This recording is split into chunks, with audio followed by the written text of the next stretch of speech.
everyone. So excited to have you today. We are talking with an esteemed author today. I can't speak. I don't know how to say your last name. You're going to have to say it for me. Go ahead and introduce yourself. Thank you, Catherine. I'm Lisa Rassaei. I'm a coach and consultant, and at the same time, a senior leader in a high-tech organization. And part of my coaching and consulting work is on the human side of leadership, where I look at how the patterns, I look at the patterns behind burnout, disengagement, and conflict at work.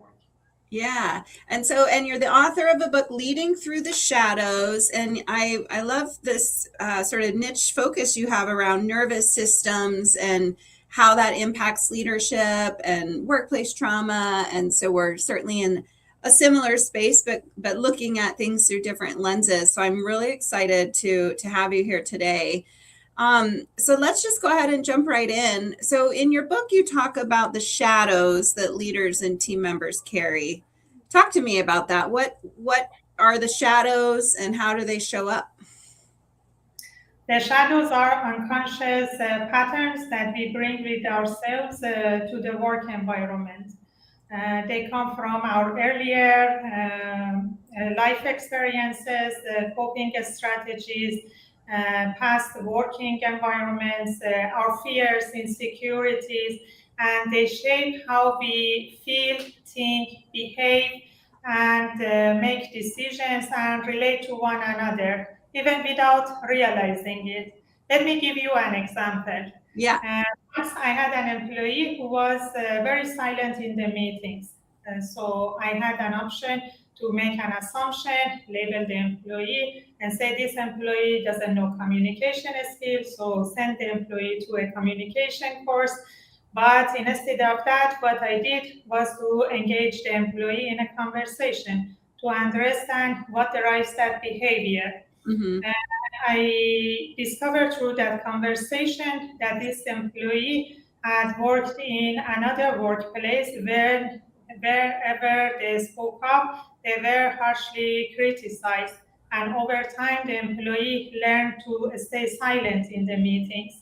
Mm-hmm. And then we had a conversation that this workplace is different. We expect people to speak up. And through providing a psychologically safe environment for this employee, over time, the employee started speaking up and contribute to the team by bringing their ideas. So I think it's important to understand that behind every behavior, there is a word of information. Yeah. The other side of that example is, I coach leaders accused of bullying and being toxic. And similarly, it's just sort of the opposite. Instead of being in a workplace where they've been sort of shut down for talking, they've been in a workplace where they've been rewarded and acknowledged and celebrated for the results they get. And often when through coaching, I really learn patterns about these individuals, and there's always this component of, or this pattern of fighting to prove their competence and their value. And that's really where that behavior comes from versus, they just enjoy waking up every morning and beating people down. So, those folks that we like to villainize also have shadows. What can an organization do to help uncover those shadows so people can be better? Is it even an organization's place to, uncover those shadows or get into the psychology of why people do the things they do? Of course, as leaders, we should not start diagnosing people, right? Because it's beyond our professional boundaries, and we need to respect those boundaries. What leaders can do is to stay curious, not to label the employees, and instead of that, ask what this behavior is protecting, and engage in a conversation with the employees to understand what drives that behavior. And And if we are quick to make assumptions about the behavior and come with an intervention which is not right for the employee, after a period of time, we notice that, and then we have lost the precious time, and also we have spent money for that intervention. Yeah. Whereas if we engage in a conversation, we can save time and avoid addressing the wrong problem. Yeah. Yeah.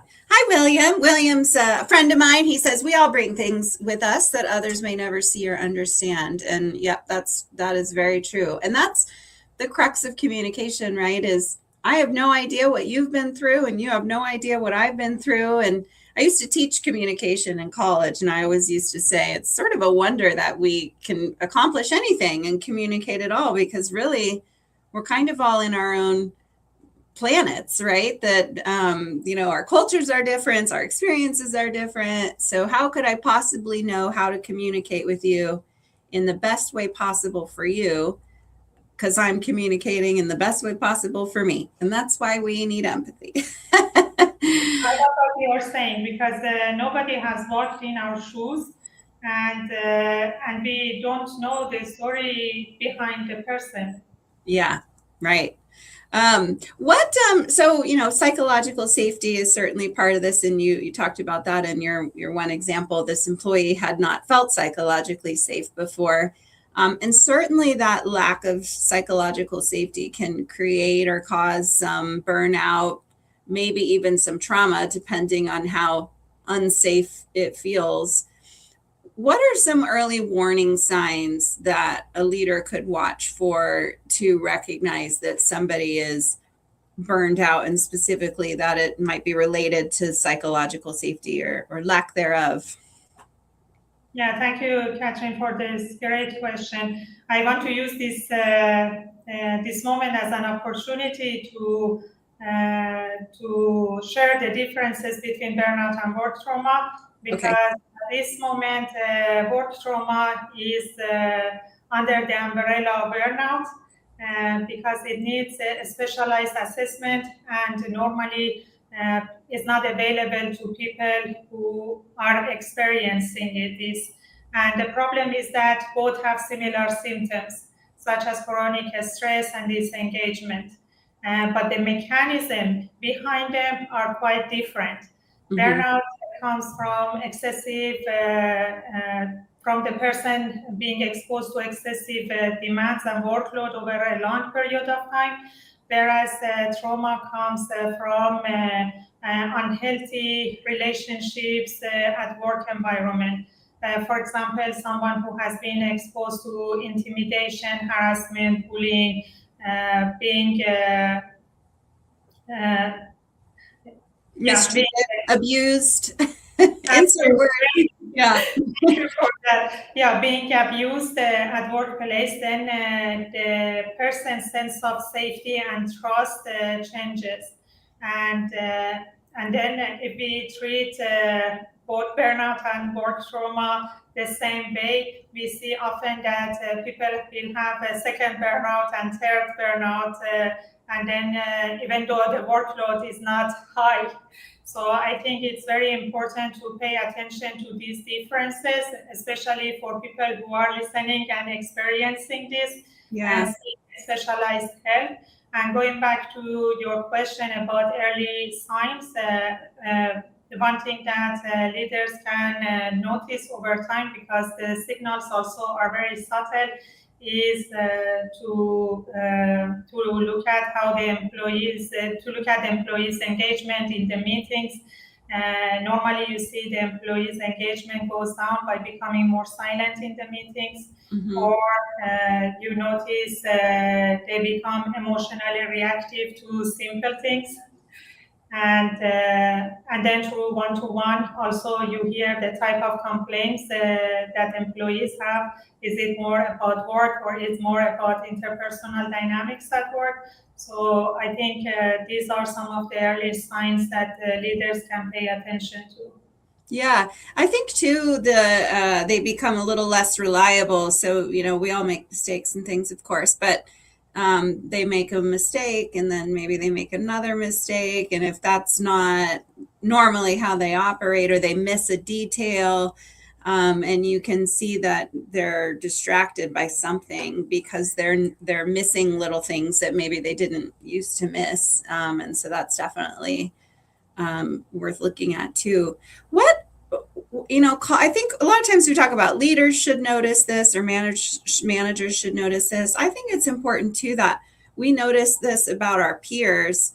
If you notice a peer who is engaging in some of these subtle signs, there's something different about them or off, that we as peers may, it might be nice to approach that person and say, none of my business. You don't have to tell me if you don't want, but are you okay? I just kind of noticed you're a little bit different. Is there anything you want to talk about? And just as we know from all the research, that being abused at work is very isolating and a lonely place to be. So to have somebody say, I notice, I see you, can I help you in some way? Let's not always put on the leaders. We can all play a role in that as well. Yeah. And a lot of times, people who start showing these signals, people avoid interacting with them, and that makes them more isolated and push them further into burnout or work trauma. And I think that's the worst that can happen to anyone at workplace. Yeah, that's why we have an upstander training that we're actually thinking of changing the title, because I don't know if upstanders getting across what's really in this training, but we have a little training that anybody can buy super cheap, download our slides and everything we have when we're delivering this to our own clients. And it's really about helping people overcome the fear of involving themselves in things, and anything from even just going and standing next to somebody when you notice they're being yelled at by the boss, or just, we need to involve ourselves more and pay more attention. I think we all work so hard and we develop this idea that we're not supposed to get involved. That's between them. It's none of my business. And I just really don't think that's the case. I agree with you. I just, to build on what you were saying, is that the course you offer to employees, or this is for the organizations? Yeah, it's for the organization to purchase and deliver the training, or external consultants such as yourself to just have easy access to a training that's already been built, and it's got our slides, our facilitator's guide, some tips from our current trainers that do all of that training for our clients to really talk about some of the hiccups you might see and that kind of thing. I got it. Williams commented, I like the idea of distinguishing the difference between burnout and trauma. We each see the world through a fairly narrow lens, and we have to remind ourselves that what we see is only part of the bigger picture. We shouldn't judge before we truly understand. True. Thank you, William. So what are leaders to do about all of this? What are the next steps? Give us some practical strategies for managing the shadows that each of their team members might have and that they have, and ensuring their psychological safety. How can we go from challenges rooted in our personal and organizational, history and stuff? How do we go from that into growth and being a high performing team? Yeah, so I already mentioned a key shift, that is instead of labeling an employee, ask curious questions. I think the second strategy leaders can do is to make unwritten rules visible.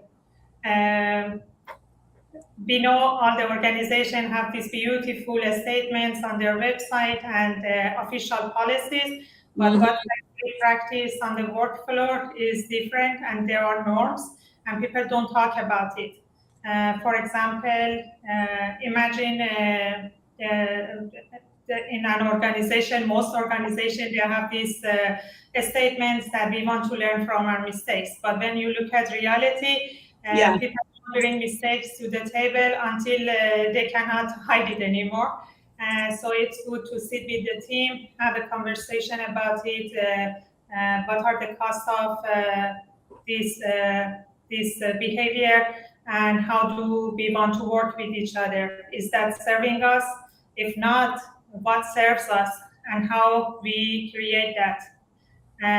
And through this type of conversation, they can make the invisible visible, and then people become aware of it. And the other thing also is that leaders can model the openness and curiosity, and the employees look up to the leaders. And if the leaders are calm, grounded, and open, then the employees also become more calm and grounded. And I think it's important to note that the emotional state of the leader sets the tone for the emotional state of the employees, team, and also for the entire organization. Yeah. I think it's something that as leaders, we don't realize how important that is. Yeah, it's such an uphill battle. I think HR a lot of times gets really focused on policies, too focused on policies. I think that, for example, the harassment prevention training that a lot of companies do, at least here in the United States, is very compliance focused. Here's the technicalities of being harassed, and here's what the law says is supposed to happen. And while that's nice information, nobody's being harassed and thinking, what was that technical definition I learned? What they're thinking is, I feel harassed, I feel violated, I'm feeling abused. And policies are needed, but that's not the crux of solving the problem. The crux of a people problem is a people solution, not going straight to policies. And I'm speaking to the choir. You're preaching to the choir. We do have a great question from a listener. So one takeaway that resonates with me was the connection between psychological safety and team performance. I'm going to put this here. In highly regulated healthcare environments, what practical strategies have you found most effective for building trust and resilience without slowing operational decision making? So we've kind of given some answers to this, but there's this extra piece of, or I guess, does building trust and resilience have to slow down operational decision making? For me, psychological safety is a tool for performance, because if we work in a psychologically safe environment, we challenge each other, we have constructive conflict, we can approach each other and have a difficult conversation, and that results into in innovation and better performance for the team. Whereas in psychologically unsafe environment, people walk on eggshells around each other. They don't want to take responsibility, because if they fail, they get punished. Yeah. The mistakes don't surface early. The concerns are not raised early. Everybody agrees quickly, and that results in delays and rework later on. And that impacts the performance and has business costs. So I would say that accountability, performance, they go hand in hand. And psychological safety is the foundation of performance. I can also offer another perspective, because when people are not psychologically safe, they spend their precious energy managing social risk. And instead of focusing on work, they are all the time subconsciously monitoring the environment. Am I safe here? What if I make a mistake? So that's the energy people are not spending on work. So that also has impact on the performance. Yeah, I agree with you wholeheartedly. And in fact, we talk a lot about business impacts with our our clients, and I've been getting more and more into kind of what really is the business impact of a good culture, psychological safety, because there's tons of research. If you type it in, you can find all sorts of numbers and statistics. But I've really lately been getting into really looking at my own clients. And one we found is decision making time is a great business impact. And we have a client that had told us straight out that they talk in circles a lot. They'll talk about, for example, one employee who's maybe not performing, but they're good enough. And that person ends up getting talked about over and over again in leadership meetings. Well, how much of a waste of time is that? Is that really what you want to be doing? Or do you want to be talking about strategic, actions and things you could be doing to improve efficiency and grow clients and all the things? And so they had talked with us as well about the fact that they've been talking about culture for a long time, but didn't really know what to do or how to operationalize. And so to your point, there is a wonderful business impact on the other side of psychological safety. And if anybody's interested, shoot us an email or make a comment. We have a scorecard, we call it, for looking at 10 different kind of business impact categories, where, if a CEO is saying, well, we don't have time to slow down and do training on this or reevaluate things or build these things in order for psychological safety to exist. If someone's saying we don't have time for that, the argument is we're already spending tons of time on it. Why not reduce the time in general by working on it now? It's like, when you have somebody fix something in your house, you can either do the easy, cheap way or fix it correctly.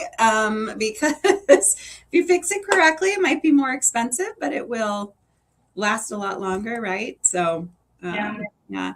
Tell us, where can people get your book? Is it available on Amazon? How can they find you? Give us all your contact information and so people can reach out. My book is available in Amazon across the whole board, and also it's available through Ingram Spark. Awesome. And I'm going to put the title here, Leading Through the Shadows. And of course, you can reach out to either of us here on LinkedIn. And we've gotten some great feedback that people thought we had a great, insightful conversation here today. I agree with that. So thank you so much for joining me. I appreciate it. And thank you, all of you, to the viewers. And I'll see you next time. Thank you so much, Catherine. It was great to be with you. Yeah, thank you.